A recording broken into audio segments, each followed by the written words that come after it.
Rain had been falling for 2 days straight. Not the soft kind. The ugly kind. Cold, relentless rain that turned soul gray and kept every news station running the same headline. Missing. Seo Jun Kong, 10 years old. Last seen in Hanam District. Then the black SUVs arrived. They stopped hard in the middle of Mapo Street, doors flying open before the engines even died. Security stepped out first. Then the mother. Park Hyun-jae looked like she hadn't slept in 48 hours. And then she saw him. Her son. Standing beneath the awning of a shuttered convenience store, holding the hand of a black woman she had never seen before. Seo Jun. Seo Jun's shoulders dropped the second he saw his mother, like he'd been holding himself together for 2 straight days and had finally run out of strength. Chelsea Vaughn barely had time to stand before Hyun-jae rushed forward and snatched the child away from her so hard he nearly slipped on the wet pavement. "What are you doing with my son?" Chelsea stared at her in disbelief. "I found him alone. Don't talk to me." Hyun-jae pulled the boy behind her like Chelsea was dangerous. "Who sent you?" "Nobody sent me. He's been wandering around for 2 days. She had him." One of the security men cut in sharply. Chelsea turned slowly. "Yes, because I was helping him. Try to keep up." The man stepped toward her. Seo Jun looked between them helplessly, eyes already filling again. "Mom, wait." Then the police arrived. 2 officers stepped out, saw the Kang family convoy, and immediately shifted tone. "Ma'am," one officer said to Chelsea, "you'll need to come with us." Chelsea blinked once. "You haven't asked me a single question." "It's procedure." "No," she cut in. "Procedure would be asking where I found him." Her jaw tightened. "I work in youth crisis intervention." I literally tried to show her my ID. "I don't care who you are." Hyun-jae snapped. Chelsea laughed once. Short. Disbelieving. Clearly. One of the guards reached for her arm. Chelsea jerked away instantly. "Don't touch me again." The crowd around them was growing now. Phones were already recording. The officer gestured toward the cruiser. "Ma'am, please cooperate." Chelsea looked at all of them for a long moment. The security team, the police, the mother clutching the child she had just saved. Then she nodded once. "Fine." She started walking toward the cruiser herself. "Head high." But before getting in, she stopped and turned toward the crowd. "When you people find out what actually happened," she said calmly, "every single one of you is going to feel stupid." Then she got in. And the worst part? That wasn't even the beginning of what they were about to uncover. Stay with me because you definitely want to know what happens next. And if you're new here, subscribe so you don't miss anything. Chelsea Vaughn left her office at 6:47 p.m., which was late even by her standards, and her standards were already unreasonable. She worked for the city's Youth Crisis Intervention Unit, a department that sat at the intersection of child protection, mental health response, and street outreach. Her caseload on any given week included runaway teenagers, kids aging out of foster care without any support structure, families in crisis, children who had been reported missing but whose situations were more complicated than a police report could capture. She was not a surgeon. She was not a lawyer. She was the person you called when a scared child was sitting alone somewhere and nobody knew why, and the situation required patience before it required force. She was walking to the subway when she saw him. He was small, sitting with his back against the shuttered door of a convenience store, knees pulled to his chest, red raincoat soaked through because the hood had fallen back. He wasn't crying. He had passed crying. He was in that quiet, hollowed-out state that came after crying, when there was nothing left to spend. Chelsea stopped. She assessed from a distance first. No adult nearby. No one looking for him.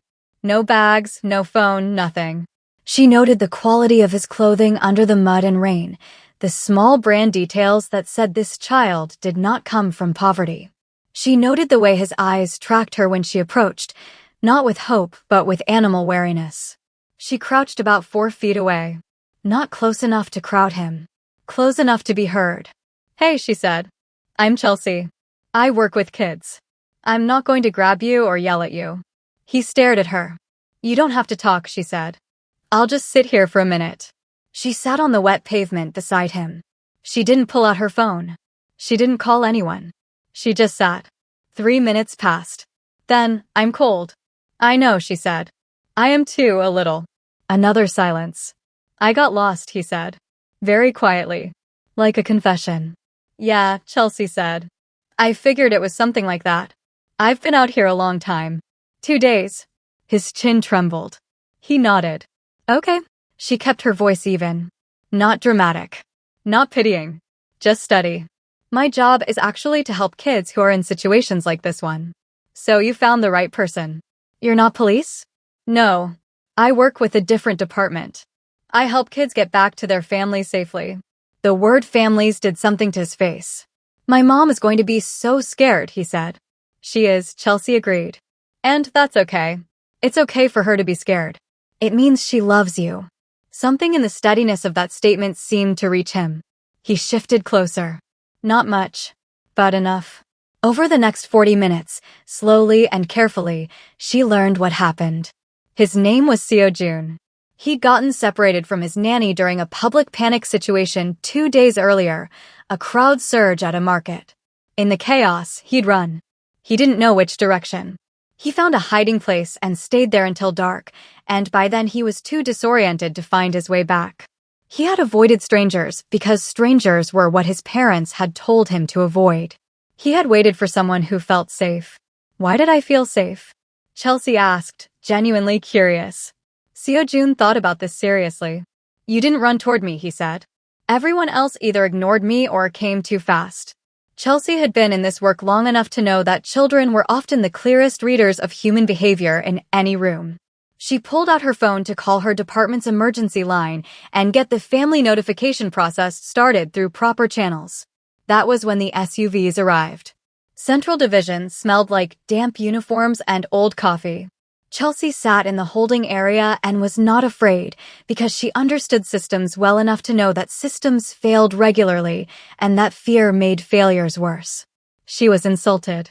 She was furious in the contained, architectural way she'd learned to be furious after years of watching institutions fail the people they were built to serve. She asked for her phone call and they gave it to her. She dialed. One ring. Chelsea. Her father's voice. Malcolm Vaughn did not waste syllables on hello when something in the contact pattern told him to skip it. Dad. I'm in the Central Division. What happened? Please just come. She heard him exhale once. Then, I'm on my way. Malcolm Vaughn arrived in 22 minutes, which was fast enough that the desk officers visibly recalibrated their posture when he walked in. He was not loud. He was not performative.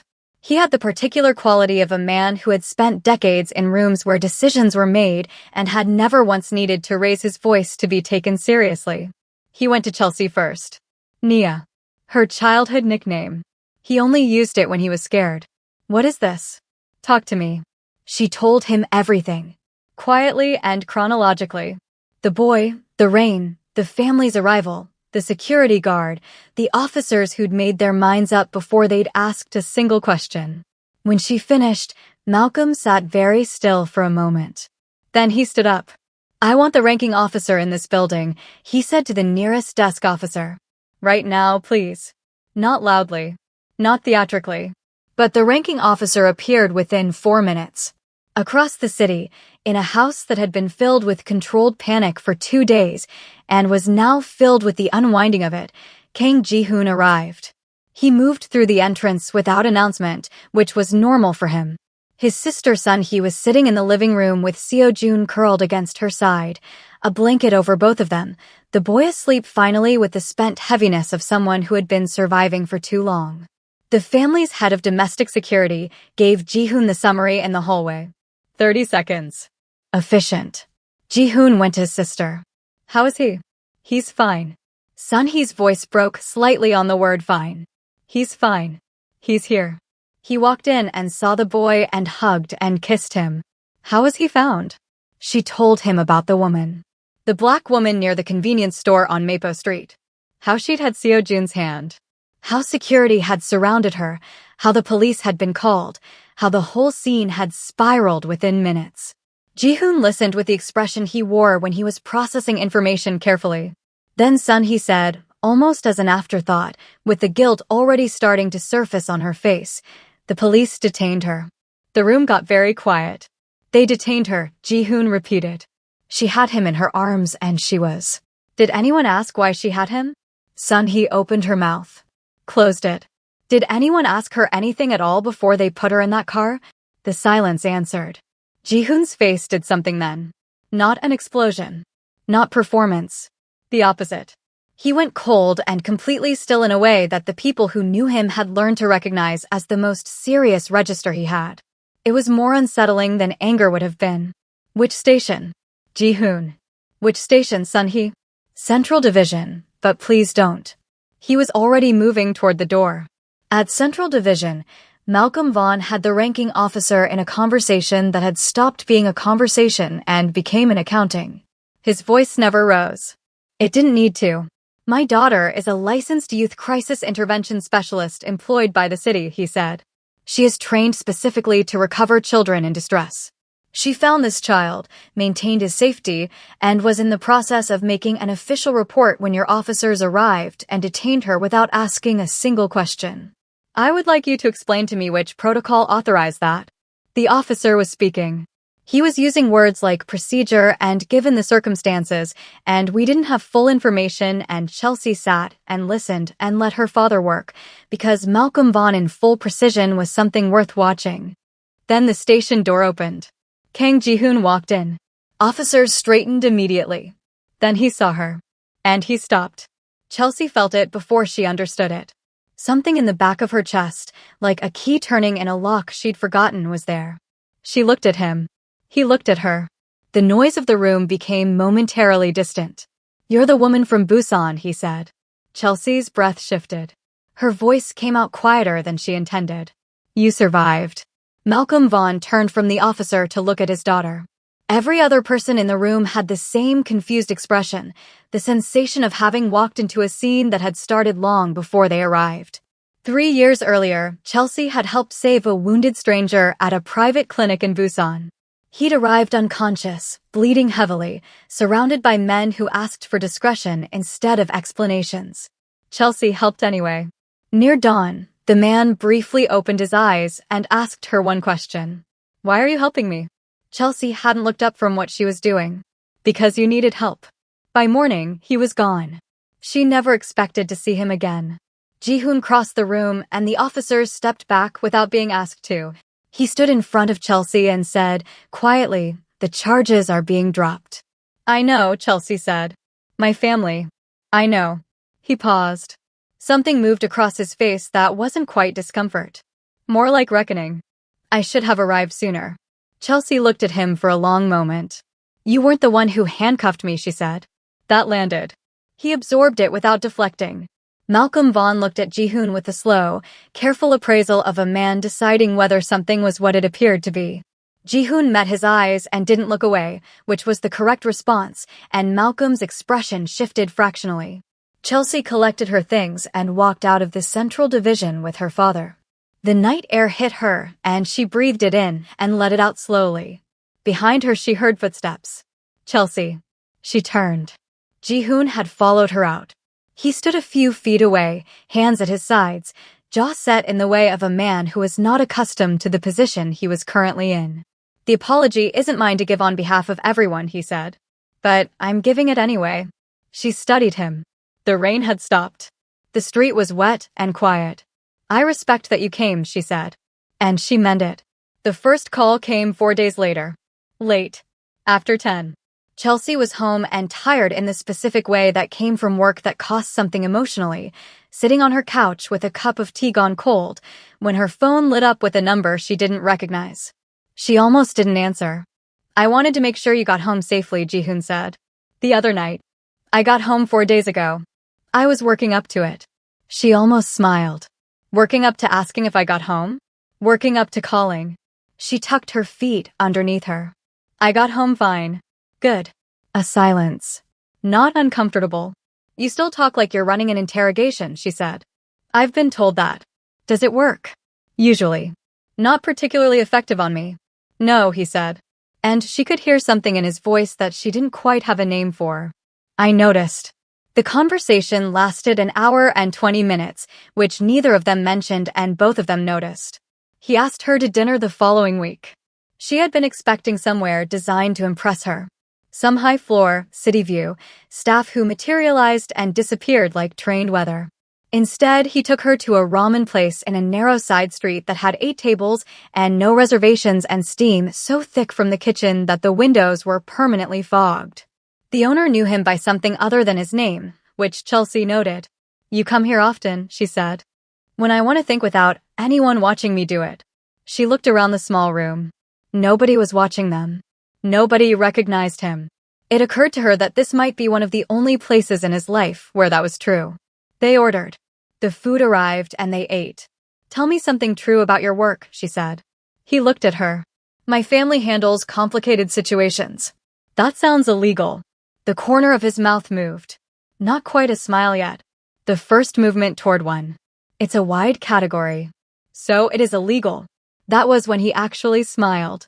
Small and reluctant and real, the kind of smile that arrived despite itself, and Chelsea recognized it for what it was, something this man almost never gave anyone. She filed it away carefully. 2 weeks later, he came to find her at work. He hadn't announced himself. He simply arrived at the building and waited, which was its own statement about how he operated. Chelsea came out to the lobby and found him standing there looking faintly out of place in the fluorescent light, wearing what she was beginning to recognize as his default expression in public, watchful and composed, and she led him upstairs without explaining much. Ji-hoon watched Chelsea work with a teenage runaway for nearly an hour. She didn't lecture him, didn't pressure him, didn't pretend she could solve his life in one conversation. She simply listened in a way that slowly made the boy stop bracing for judgment. By the time Chelsea stepped back into the hallway, Ji-hoon's expression had changed. "You do this every day?" he asked quietly. Chelsea shrugged lightly. "Different version of it." He looked back through the small glass window. "You make people feel safe," he said. Chelsea looked at him for a moment, but didn't answer. She remembered the way he said it long after he left. Sun Hee-kong came to Chelsea's office on a Tuesday morning without calling ahead. Chelsea's assistant told her she had a visitor, and Chelsea came out to find Ji-hoon's sister sitting in the lobby, straight-backed and uncomfortable, wearing sunglasses she was clearly using for the privacy they offered rather than the light. Sun Hee took them off when Chelsea appeared. Her eyes were red-rimmed. "Not currently crying, but recently." "I didn't know how to call first," Sun Hee said. "You didn't have to call," Chelsea said. "Come in." They sat in Chelsea's small office with its stacked files and the child's drawing taped to the wall above the window, and Sun Hee looked at her hands for a moment before she looked up. "I pulled my child away from you like you were a threat," she said. "Like my first instinct, when I saw my son safe and whole and alive, was to punish the person who made him that way. Because of how you looked." She stopped. Started again. "I have been telling myself that I panicked. That it was the fear of 2 days without him. And those things are true. But they're not the whole truth, and I'm tired of letting them be the whole truth." Chelsea was quiet for a moment. "You were terrified," she said. "I know what that looks like. I've seen it 100 times. That doesn't make it right." "No," Chelsea agreed. "It doesn't." "I'm sorry," Sun Hee said. "For all of it. For what I did on that street. For what happened at the station. For the officers and the cameras and every single person who watched and didn't stop it." Chelsea looked at her steadily. There was a version of this moment that could have been bitter, that could have cataloged everything that had happened and what it cost. She chose a different version. "Your son is a remarkable kid," she said. "He was brave for 2 days by himself. You raised that." Sun Hee pressed her hand over her mouth briefly. "Then, he asks about you. Every day." Chelsea felt something warm move through her chest. "Tell him I'm doing fine." "Maybe you could tell him yourself," Sun Hee said carefully. "If you wanted. The family would like that. Ji-hoon would like that. Though he would never say it that way." Chelsea almost laughed. "No, he wouldn't." Ji-hoon's father requested to see him the following evening. The conversation happened in his office overlooking the river, quiet and controlled in the way most serious conversations in their family were. "You're getting attached," his father said. Ji-hoon didn't answer. "People are talking already. People always talk. This is different." His father studied him carefully. "You barely know this woman." Ji-hoon's expression didn't shift. "I know enough." "And if your judgment changes because of her?" Ji-hoon finally looked up. "Then maybe my judgment needed changing." The Kang family dinner was a Sunday, set in a house that was large without being intimidating, filled with the organized warmth of a family that had pulled together after a crisis and was still, several weeks later, slightly dazed by the relief of it. Chelsea arrived, and the grandmother was the first person to reach her, which she had not been prepared for. The grandmother took her hands and held them and said something in Korean that Ji-hoon, standing slightly behind, translated quietly. "She says you smell like someone who belongs here." Chelsea blinked. Is that a compliment? From her, it's the only kind there is. Seo-jun attached himself to Chelsea's side within approximately 4 minutes and stayed there for the entire evening, which the adults found endearing and Ji-hoon found quietly triumphant in a way he didn't let show much.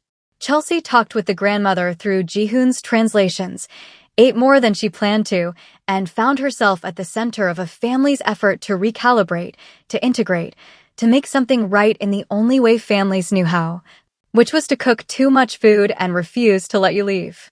She did not try to perform anything. She was not charming in a calculated way or gracious in a strategic way. She was simply herself, and that appeared to be the thing they had been hoping for. At one point, the grandmother looked around the table and said, with the frankness of someone who had long passed the age of diplomatic softening, "She brought our child home. Why are you all acting like she isn't already family?" Nobody had an answer to that. The table got very quiet in the particular way that happened when something true arrived before anyone was ready for it. Ji-hoon met Chelsea's eyes across the table. She raised her eyebrows slightly. He looked away, but not before she saw the corner of his mouth move. Months passed. The work continued. Chelsea's caseload didn't lighten, but something in the carrying of it did. Ji-hoon called when he said he would and showed up when he didn't announce it, which she had come to recognize as his primary love language. Presence. Not declarations. Not gestures. Presence. They argued sometimes, because they were both people who thought clearly and weren't afraid to say so, and their arguments had the quality of two people with high standards negotiating seriously rather than two people trying to wound each other. He didn't defer to her, and she didn't perform gentleness to soften him. It worked. One evening in early winter, she told him about the night in Busan. The parts he hadn't seen, the 3 hours she'd spent working on him, the decision she'd made in 4 seconds, the way the two men had stood in the corner watching her with expressions she'd filed away and never entirely forgotten. He was quiet for a long time after. "You could have refused," he said. "Yes." "You could have called the authorities." "Yes." "Why didn't you?" She looked at him. "Because you needed help." He recognized those words. She watched the recognition move across his face slowly, like light through water. "The same thing you said that night," he said quietly. It was true then too. He took her back to Mapo Street on an evening in early spring. Chelsea recognized the street immediately. She looked at the stretch of wet pavement, the shuttered store still shuttered, the awning where she had crouched and waited for a small boy to decide she was safe. Ji-hoon got out and she got out, and they stood there in the light rain because of course it was raining, and he looked at the street for a moment before he turned to her. "The worst day we ever met," he said, "became the best thing that ever happened to me." Chelsea looked at him. He reached into his coat pocket. "I'm not doing this in a restaurant," he said. "I'm not doing it in front of a crowd. I'm doing it here because this is where it started and it should start here again."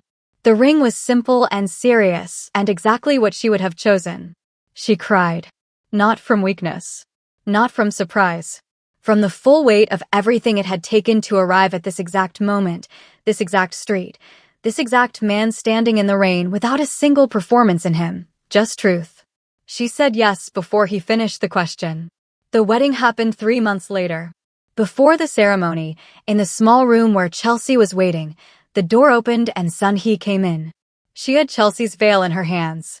She crossed the room quietly and stood behind her and arranged it without being asked, smoothing the edges with the focused attention of a woman who needed something to do with her hands because otherwise she would cry. Their eyes met in the mirror. Nothing needed to be said. Both of them knew what this gesture cost and what it meant, and both of them accepted it for exactly what it was. Then Seo-jun appeared in the doorway in a small suit that he had been extremely serious about, looking at Chelsea with the expression of someone managing a very significant feeling. "Chelsea," he said carefully. "After today, when you marry my uncle..." He paused. "Can I still call you my hero?"